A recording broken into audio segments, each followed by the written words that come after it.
السلام علیکم او ستړي مشه فیض الله فیض ما د وخت کې د پاکستان په صوبه خیبر پختونخوا کې ضلع مردان تحصیل رستم پیرسه کلی کې یم او تاسو ته دلته ښیم. دلته یو ښکلې چینه ده، مزېداره، ډېره ښکلې ده. نو راځئ موږ سره وینئ، چینه وینئ. خو بازار ته روانېږو، چکر له دې ملګرو سره پلان جوړ کړی دی. نو بس انشاءالله روان دي. دا بلال خان را روان دي، درې مرې راغسته.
Gastero. Ani rampre hoda ha tasta.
او دغه شاپ ته بیا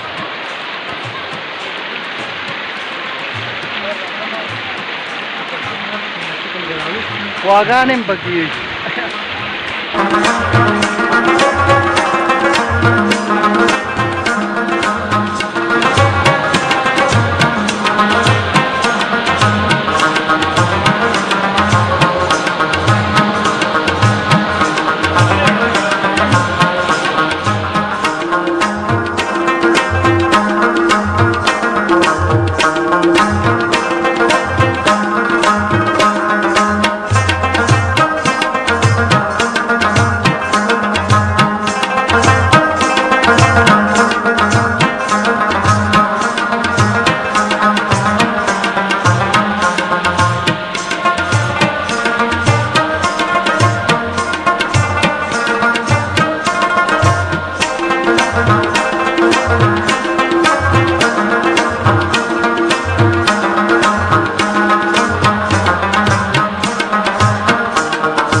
دا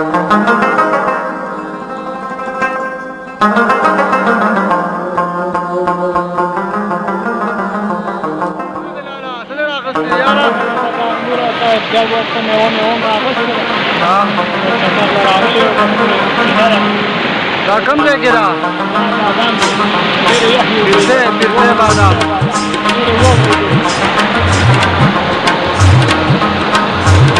دا وینې پوره سمندر دی هغه مرګري وړی د آفتاب دی شاروخ دی سبا پکې دا بیا خلک چې ونه امرتي دي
واپس روان دي درې مره راټوله کې لکه د مال در روان یو راټوله کې ګلي باغ ته فلایټ په مزان سره آزاد کور تیاره موږ در روان یو ګلي باغ ته چې خو یاره ترډه کې تان ترډه دان ترډه دان ترډه شکر مزو ډېر سره وکړه یاره ډېر مزه وکړه یاره ډېر د یارانې چکر ډېر ښکلي دی ری په شاشه روان دی بیا تیاره کېږي نو بیا دې سره به نننی ویلاګ ختم کړو او تاسو خامخا دلته وزټ وکړئ خامخا راشئ چکر ووهئ او د بل ویلاګ پورې موږ له راکړئ اجازت د الله په امان